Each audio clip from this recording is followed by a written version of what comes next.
नमस्कार, दीप्स किचन मराठीमध्ये मी दीपाली आपलं मनापासून स्वागत करते। चला तर मग आजच्या आपल्या रेसिपीला सुरुवात करूयात। आज मी तुम्हाला मसूरची डाळ घालून शेवग्याचं वरण कसं करायचं ते दाखवणार आहे। तर त्यासाठी आपल्याला काय साहित्य लागतं ते आपण पाहूया। मी इथे 3 शेवग्याच्या शेंगा घेतलेल्या होत्या। शेवग्याच्या शेंगा मी अशा वरची साल काढून घेतलेल्या आहेत आणि स्वच्छ धुवून घेतल्या आहेत। 1 वाटी मी मसूरची डाळ घेतलेली आहे। एक मोठा टोमॅटो कट करून घेतलाय, थोडी कोथिंबीर, पाव चमचा हळद, 1 चमचा मी गरम मसाला घेतलाय, 1 चमचा आले लसणाची पेस्ट, 1 चमचा माझा घरगुती कांदा लसूण मसाला आहे, चवीनुसार मीठ लागणार आहे, 2 चमचे मी तूप घेतले। तुम्ही तूप किंवा तेल काहीही वापरू शकता किंवा दोन्ही वापरलं थोडं थोडं तरी चालेल। आणि फोडणीसाठी हिंग घेतलेला आहे। एक मोठा कांदा मी कट करून घेतलाय। ह्यातला थोडा कांदा मी डाळी सोबत शिजवून घेणार आहे आणि थोडा मी फोडणीसाठी ठेवणार आहे। अर्धा चमचा मोहरी, अर्धा चमचा जिरे, 1 सुकी लाल मिरची घेतली आणि 4 ते 5 लसणाच्या पाकळ्या मी टेचून घेतलेल्या आहेत। कढीपत्ता आणि 1 चमचा बेडगी मिरची पावडर घेतली, ही कलर साठी घेतलेली। तर सगळ्यात आधी आपण मसूरची डाळ स्वच्छ धुवून घेऊया। ही डाळ मी कुकर मध्ये काढून घेते आणि 2 ते 3 पाण्याने स्वच्छ धुवून घ्यायची आहे।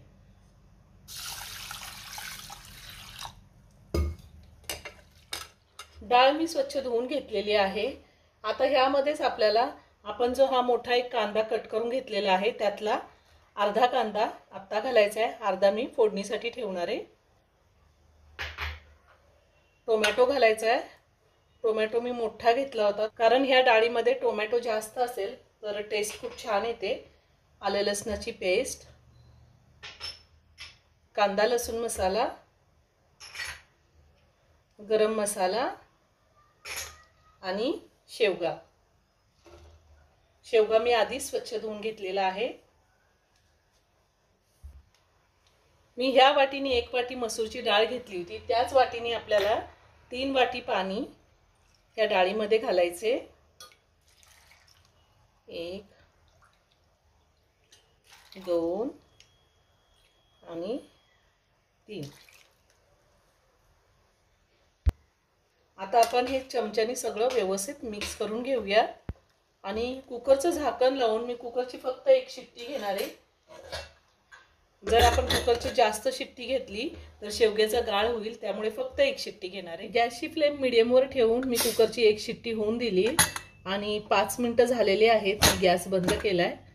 जास्त वेळ जर आपण वाफेवरती डाळ शिजवली तर आपल्या शेवग्याच्या शेंगाचा गाळ होऊ शकतो। हे पहा एकदम छान आहे शेवग्याची शेंग। आता आपण ह्या डाळीला फोडणी देऊया। मी गॅसवरती कढई ठेवली, त्यात तूप घालते।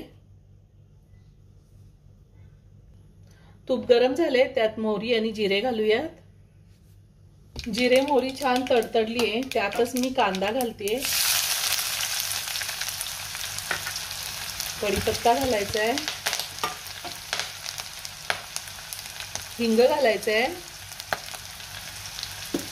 आणि ठेचलेला लसूण। हे चांगलं आपण परतून घेऊया।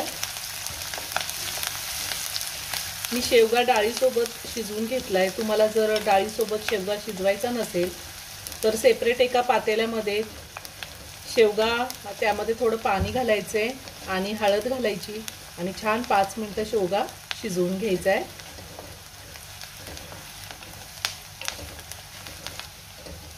कांद्याचा रंग चेंज झालेला आहे।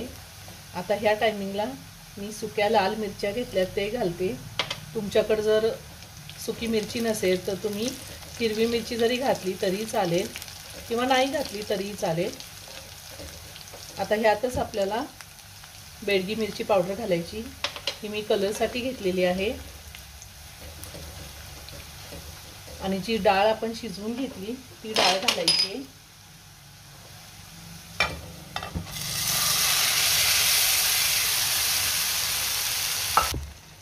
त्यातच मी चवीनुसार मीठ घालणार आहे।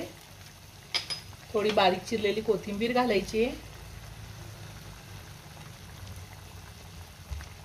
आणि आता हे सगळं व्यवस्थित मिक्स करून घेऊया। आता ही डाळ खूप घट्ट आहे, यामध्ये आपल्याला थोडं पाणी घालायचंय। पाणी मी आधीच गरम करून घेतलेलं आहे, गरम पाणीच घालायचंय आपल्याला। आणि पुन्हा सगळं व्यवस्थित मिक्स करूया। आता मी एक छान उकळी काढून घेणार आहे आणि लगेचच गॅस बंद करणार आहे, कारण डाळ आणि शेवगा दोन्ही आपण शिजवून घेतलेला आहे आणि शेवगा एकदम छान शिजलाय, अजिबात गाळ झालेला नाहीये। तुम्ही जर जास्त शिट्ट्या घेतल्या कुकरच्या तर शेवग्याचा गाळ होईल।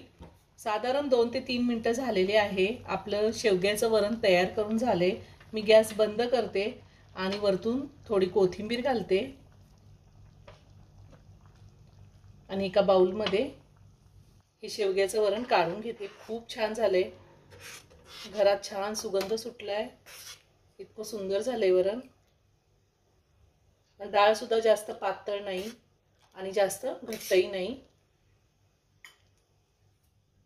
तयार झालं मसूरची डाळ घालून शेवग्याचं वरण, एक नंबर झालेलं आहे। हे वरण आपण भात, चपाती, भाकरी कशासोबतही खाऊ शकतो। तुम्ही नक्की करून पहा। व्हिडिओ जर आवडला तर व्हिडिओला लाईक आणि शेअर करायला विसरू नका। रेसिपी आवडली असेल तर कमेंट करून नक्की कळवा। पुन्हा भेटूया अशाच एका छानशा साध्या आणि सोप्या रेसिपी बरोबर। धन्यवाद।